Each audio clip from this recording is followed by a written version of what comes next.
I don't want to put much stuff going on in terms of slides and all, but I want to talk to you about this concept of digital transformation itself.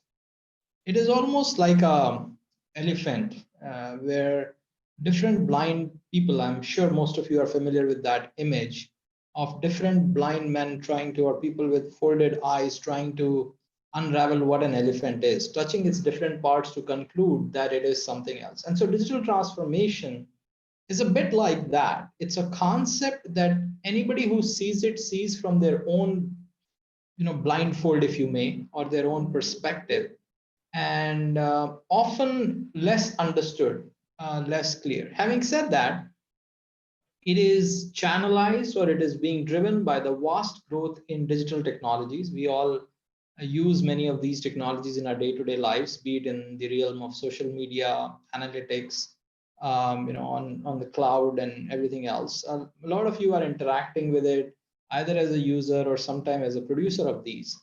The challenge for organizations, though, is that as the technology landscape grows, although it opens up a lot of opportunities for digital transformation, it also poses a lot of challenges in terms of how to leverage or how to use effectively these technologies for their core goal, which is to create value for the organization. And so, like I said, the problem comes because digital transformation as a concept is hard to understand. Uh, like all new concepts, like all new developments, the organizational domain is still trying to grapple with the ways that they should leverage digital technologies effectively. Having said that, there has been some research which has talked about or studied the dynamics that are most commonly seen in successful firms. So there are certain patterns, there are certain models. There are a lot of firms that have been able to successfully leverage these technologies in their businesses exhibit. And so what this program is intended to do is to use these combination of researchers who are studying these particular successful implementations and the successful cases, bring them both together to expose you to the content that will help you, one, understand what digital transformation is, two, learn about different models that you can use to effectively champion and implement different aspects of digital transformation. And third is organize your own IT functions to make sure that you are prepared for leveraging these digital technologies. Now, some of you who might be looking to get a general sense of it, I think this course will do very well because we do not presume any great experience or knowledge in this particular domain. Having said that, the cases we cover are in depth, which means they walk you through the real life implementations and real life cases of the use of digital technologies and how firms are leveraging them in their organizational setup. So I've given you a brief background. Are there any questions or any doubts that I can address at this point in time? And Ashwin, I would be fine if you want to also, share your perspectives or have questions. Like I said, I want to make it very informal and communicational. But if you have anything that you would like to talk about or want me to address, I'll be glad to. Absolutely. So I think everyone, please drop in your questions on the Q&A section.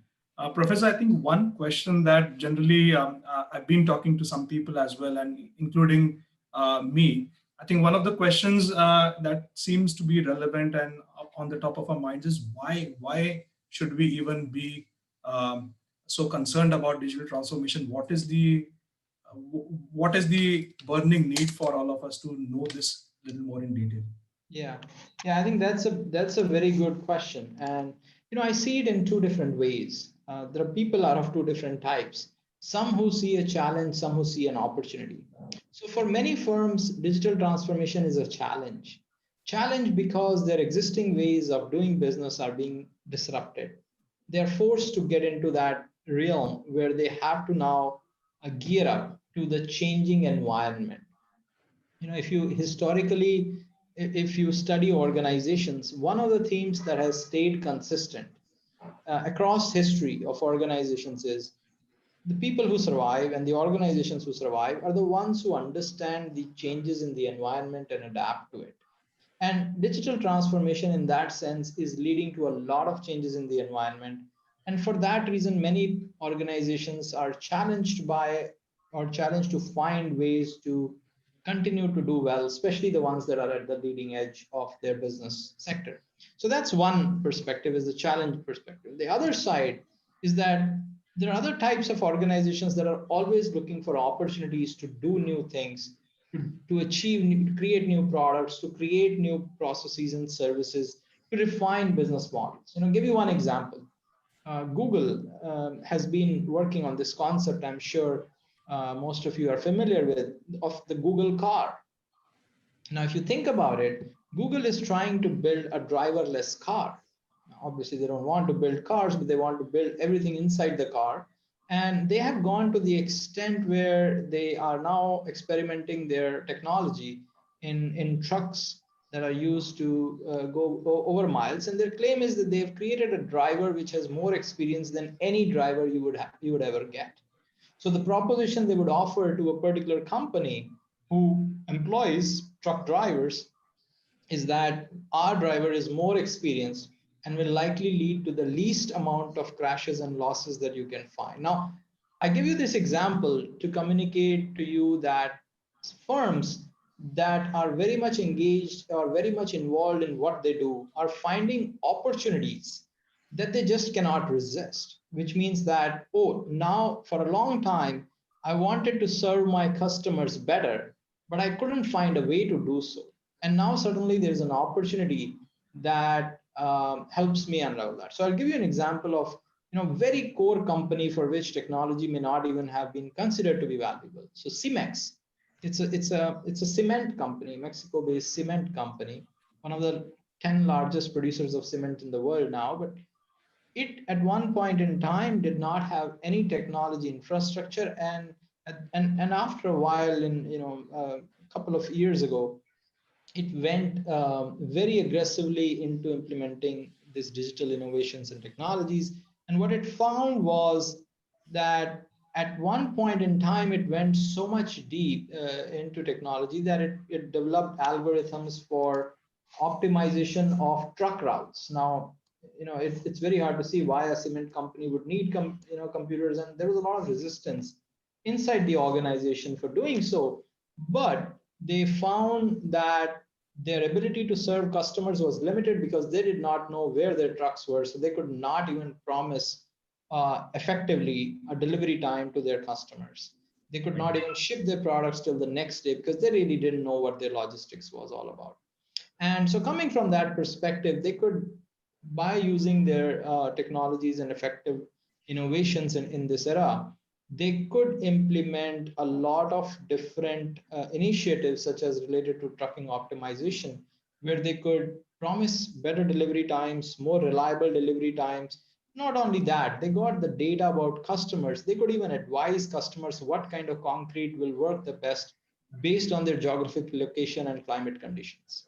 You're extending the frontiers of what you can do. So there are a lot of opportunities as such where it is very much forward looking, very much we wanted to serve our customers better, but we couldn't. If I am a cement company, how could I think I could serve my customer? Well, if I can even advise them what type of cement or concrete mixtures would work the best for them, you're becoming a really passionate, people who are really passionate into the businesses or into the work they're doing, they find an opportunity to do it better with technology, right? So there's a challenge mindset, there's an opportunity mindset, and somewhere in the middle, we all, kind of live between the two. We have some challenges, we have some opportunities, and it's hard to find anybody who has not. And, I didn't want to mention very much, but the kind of things we've seen in the last few months with COVID and pandemic and everything, we know that people who are better prepared with technology tend to do better, and we've seen that in the pandemic times. And the world is getting more and more. I mean, the pandemic was one disruption in the economy, one kind of thing in the environment. So such things happen every day.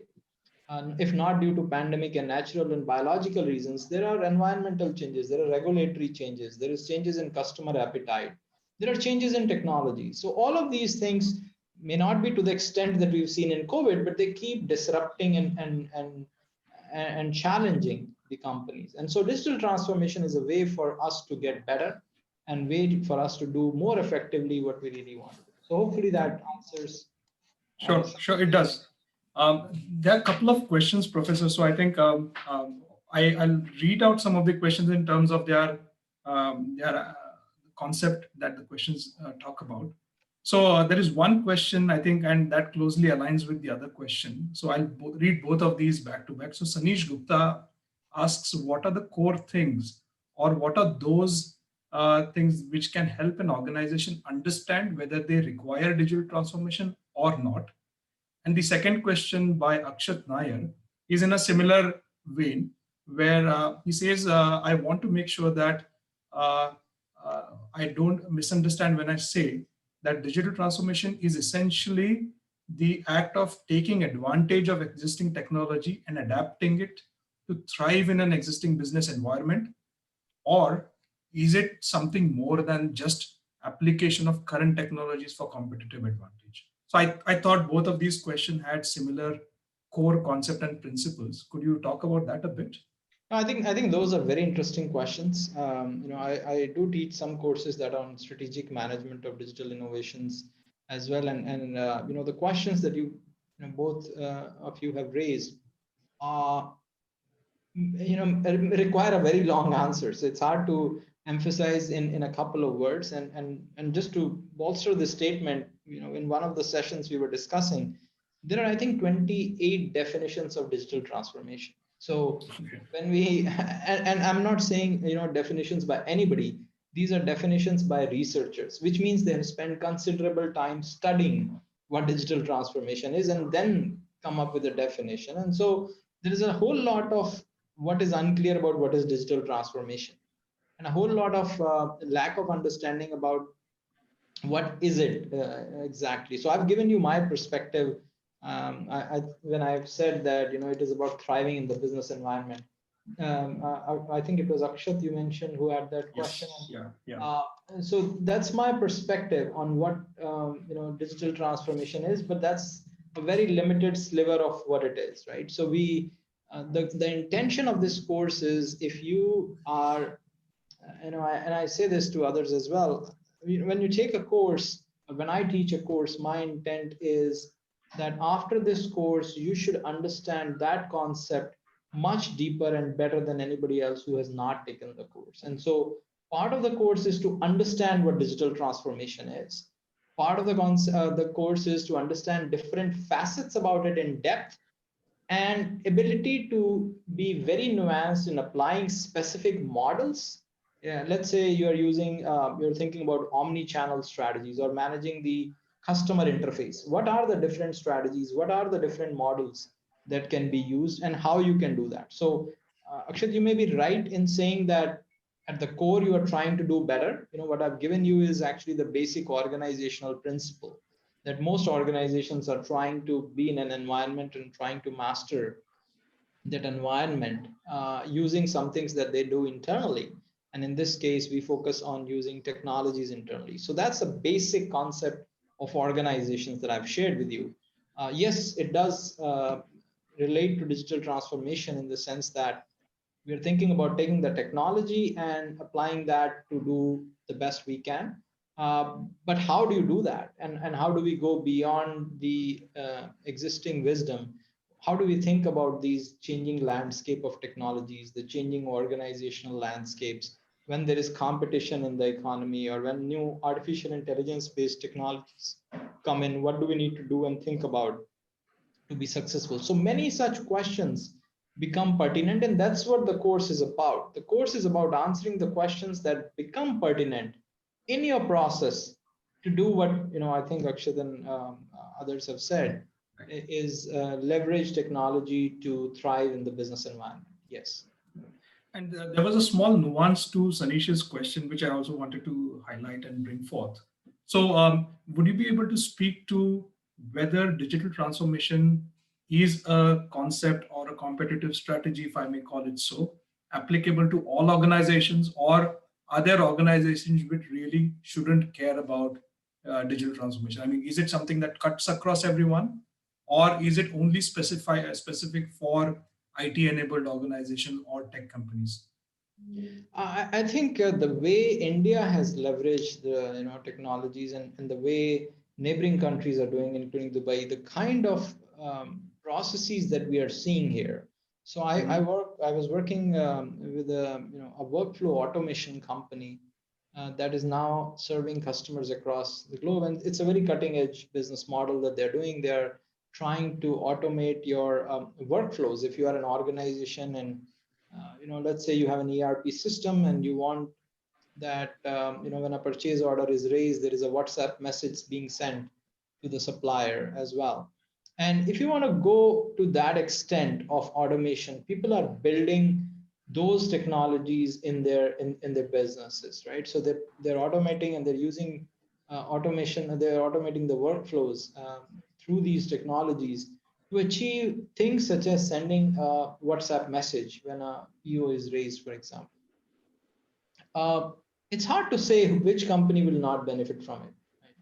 At least in many of the perspectives we are seeing, even across the world, in US, in India, I've seen people who are doing gardening, for example, are using online payments or mobile or PayPal's of the world and others, depending on where you are in the world. So digitization is changing the way society works, and so when the environment changes, when the customers' expectations evolve, when the government's regulations evolve, when you are required to comply with some things, when the customers want you to operate in a certain way, it becomes hard to be digitally alienated. It's very challenging to say that I am not going to get into that domain anymore. Part of it is the world has evolved, so it's not about digital transformation for an organization is thing. So I think the question that might be asked is when and how to do it and how much to do it. Rather than saying whether, I would say when, how much, and how. And to me, it's a continuous process because technologies have always changed how we work, not just today. I mean, if you don't take digital technologies, if you go back, technologies as old as creation of fire, if you call that a technology, and creation of wheel, and you can trace down from ATMs to cards to anything that you want to think, has changed how people operate. And and linked to that, organizations have to evolve. There is always a constant evolution. There are opportunities that are created. There are challenges that are created. Both of them emerge through this process of change. And organizations evolve continuously in some way or the other. The I think what people may think about, what is a good question to ask is, when do I change? How do I change? Which part of my organizations do I strategically need to transform, and how?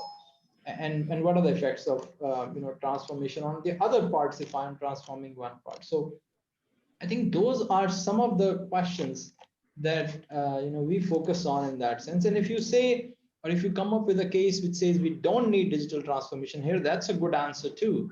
Although it happens less and less to say when and how you can be totally isolated, but more and more there is a need to transform either your products, your services, your business processes, your business models. In some form or shape, they're evolving or getting touched with these digital technologies. And so I think it's a norm now.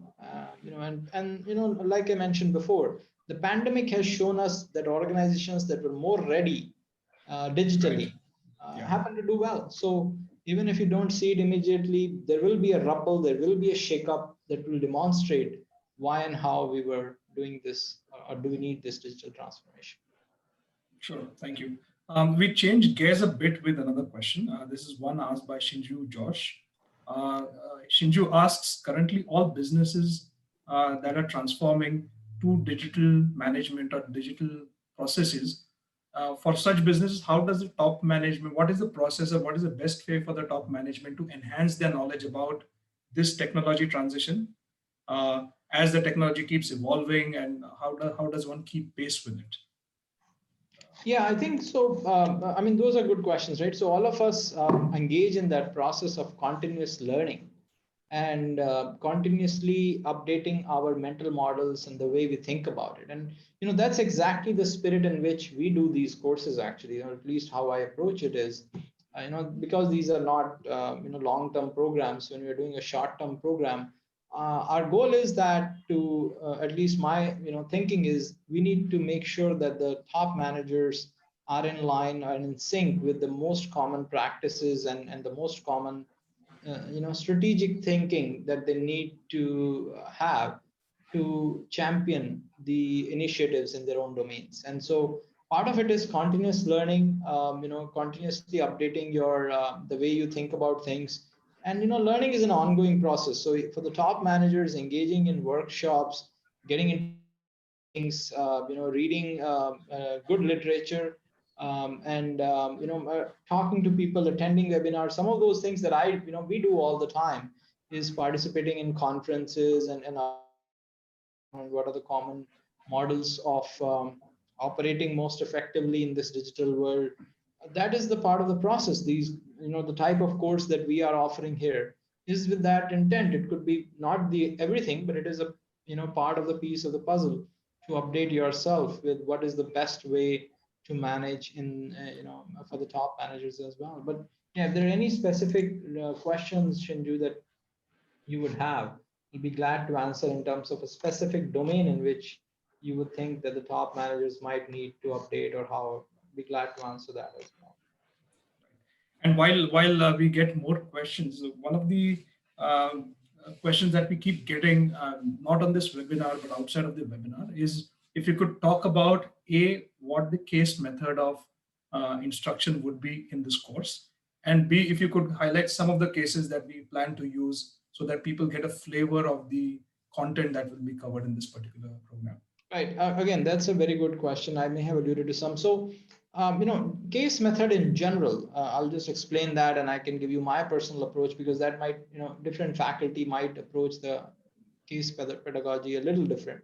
But case method is intended to give you a holistic picture of an organization dealing with a problem often. And in this particular program, that would be related to the digital technology. So one of the case, for example, I alluded to, that I intend to use, depending on how we create the program, is that of a Google car, to kind of give examples. So what is digital innovation to begin with? Now, some of these innovations are very unique and different because they bring out certain concepts that are very clearly visible in something like a very advanced technology. And so that's why Google car, because we are trying to figure out or feature what are some of the tenets of very advanced technologies that just shake the economy or shake the industry, what kind of those innovations are, and how they're happening.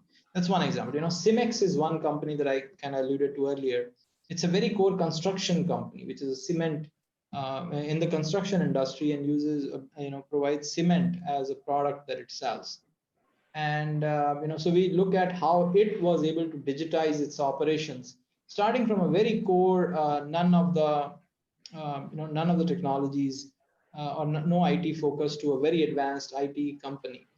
And so the intention of the cases that we use is multifold. We do want to give cases which relate to the core sectors of economy, but also to very advanced cutting edge side of economy, which, like I mentioned, Google car could be one example of that. And so we use these cases in different realms. The idea is to kind of expose you to the kind of things that different digital innovations might be asking us to learn about. So from that perspective, now the case method itself, like I said, usually there is a case which has a description of a company and innovation and poses some questions, and I give those questions usually beforehand to students that we talk about. I often aid the discussion of those questions with some known models that can be applied to think about those questions. And that's where some faculty might differ from others. Some might keep the discussion very open-ended and focused on the case, and you get a case and you think about what would you have done had you been in the position of the particular executive who is being now asked to make a certain decision or who's faced with a certain challenge or an opportunity in their business. And so it could be that, like I said, I often think about case as an opportunity to generalize our understanding of that particular phenomena, because most of those dynamics are common across. So if, for example, we are analyzing competition or how technologies, one of the cases that I often use is related to artificial intelligence technologies being used to compete.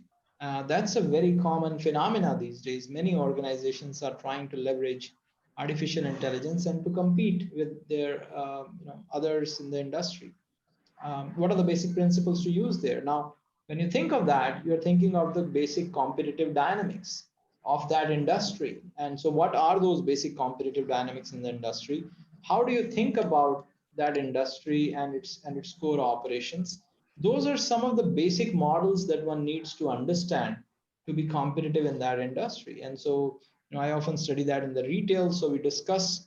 I had actually written a book on use of technologies in retail. So I bring that book for students and ask them to read that and think about, okay, this is the base model how retail works, and now let's juxtapose it or put it together with the case to see, well, what should be done in this case, right? And so the book can give you the conceptual model to think about retail, and then you can take that case to analyze what that person would have done. So hopefully what that does is the fusion of the two gives you a long lasting business model or mental model to deal with such situation if you were to face it in real life in an industry, right? So that's how I approach it. But again, having said that, we have three faculty here, and different faculty might approach it slightly differently because each person customizes it to their own method. There are different ways to do the same thing, but generally it relies on you reading a case in depth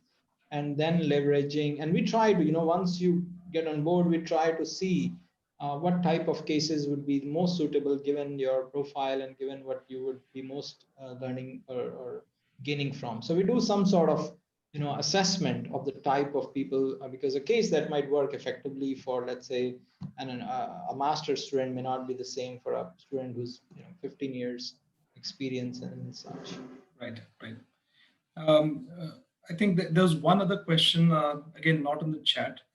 Um, Essentially, what would you expect people to walk away with after the program? Would it be a very clear roadmap of how does one apply this, or is it something else? And that will be very helpful to know. No, this is very good. This is very good. We focus on learning objectives, and so there are a couple of learning objectives that we think about, and I think some of these we had highlighted before, and I had mentioned, even in Ashwin, the discussion we had the other day on the video that you Right. were on. But we're trying to understand what is digital innovation, what is digital transformation, make sense of that to begin with. Like I said, those are very complex concepts, and if we understand what are the different aspects of it, what is a digital innovation, what are the different aspects of digital transformation, that itself is a step one, and we need to focus on that. And in that process, you learn that if you are doing a digital transformation, what do you focus on? What are the different parts of it that one should focus on? What are the different aspects of it that one needs to understand and learn about? So that itself is part one. And then we want to get into the more detailed about the strategic and business decisions and strategic and business models that one can use to leverage and create, master those steps. So we want to understand those different parts. We also get into a little bit of the development of digital innovation, which means how do you build and create an organizational platform to deliver on these. And so that is related to, that could be IT governance, that could be IT architectures that you build, and how do you get into that. There is also some idea of omni-channel strategies and open innovations if you want to build channels that are open. So those are some of the topics, and then we get into AI and decision making, how you can use analytics and AI for advanced decision making that helps create value.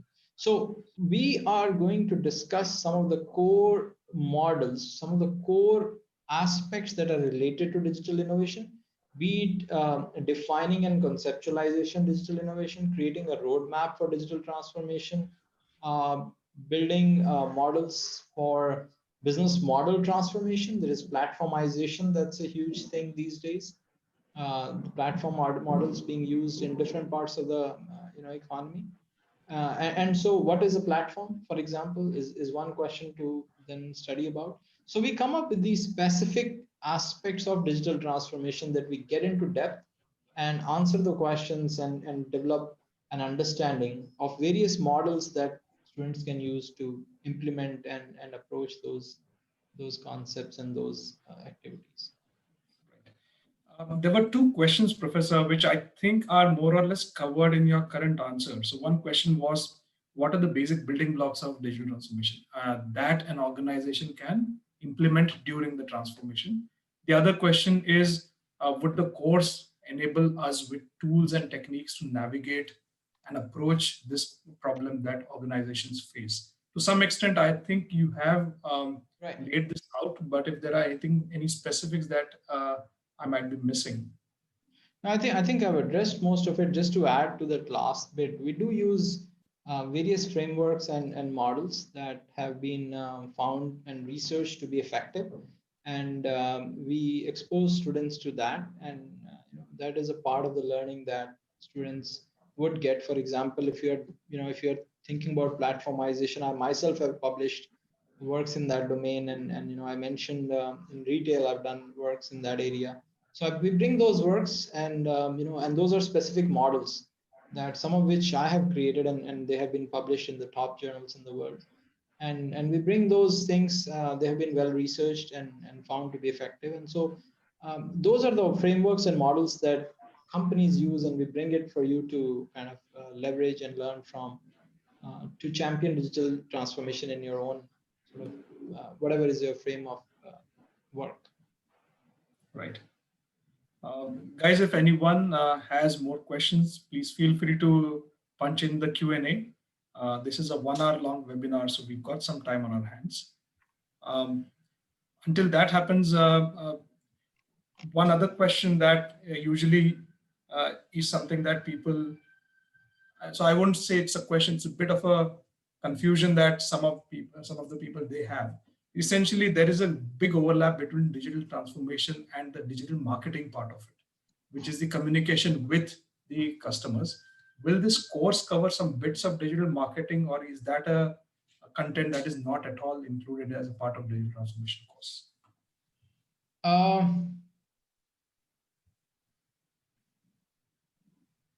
Let me answer that This question. is a question that has come up a couple of times, which is why I thought of highlighting it. Yeah, so And digital marketing as a term could be pretty broad. One could get into, again, it depends on what one is thinking about in terms of digital marketing.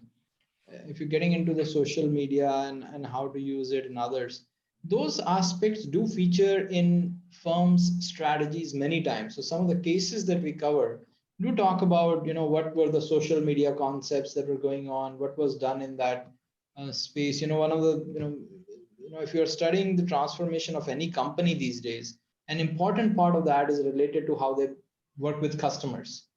right. And that customer piece is there in this course. So we do talk about, like I mentioned, I myself did some research in understanding how to leverage technology to enhance customer satisfaction.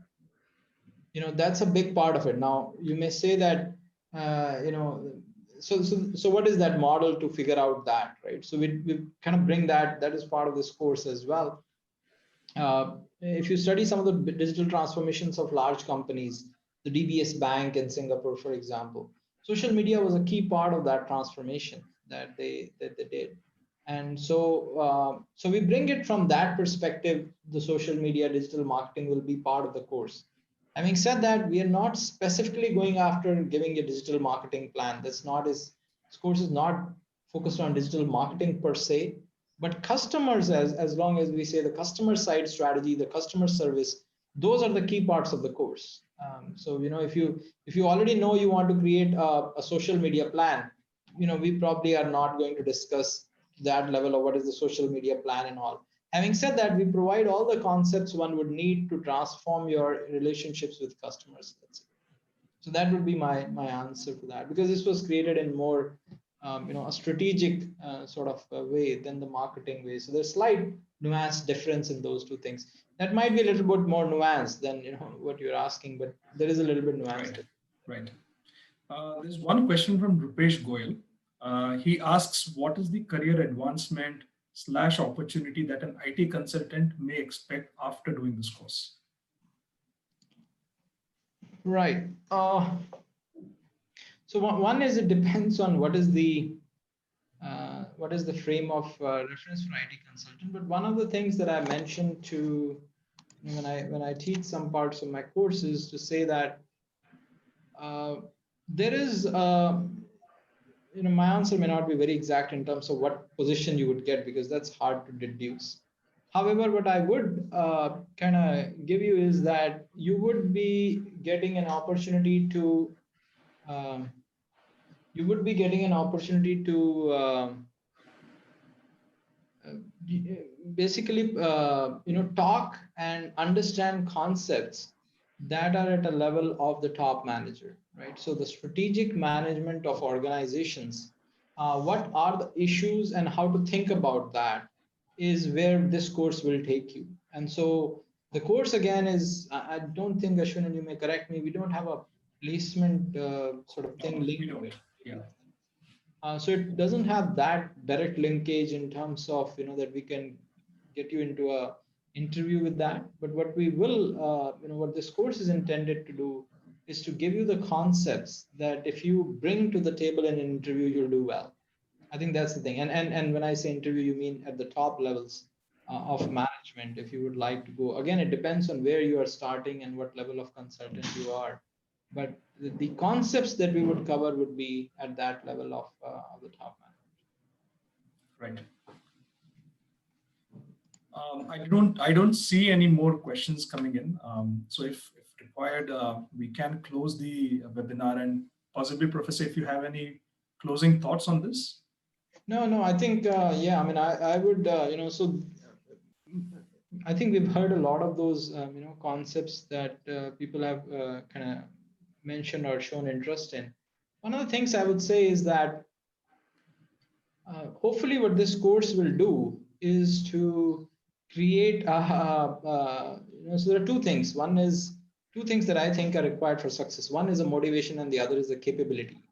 And the intention of this course is to work on both, which means that if you at the end of the course I see are fired up in the sense that you know exactly what digital transformation is, what and how your activities should be in that sphere, and have the capability to deliver on those, I think we would have done the job. Which means that if you, for example, say that I'm going to be the one who is going to be a master expert in omni-channel strategies and I will be the best known person in that domain, and you can leverage the models that we will teach to get there in this particular after this course. So that's the focus. Or you might say that I'm going to be the person whom the companies will look for let's say leveraging external participants when developing their software. So for example, open innovations.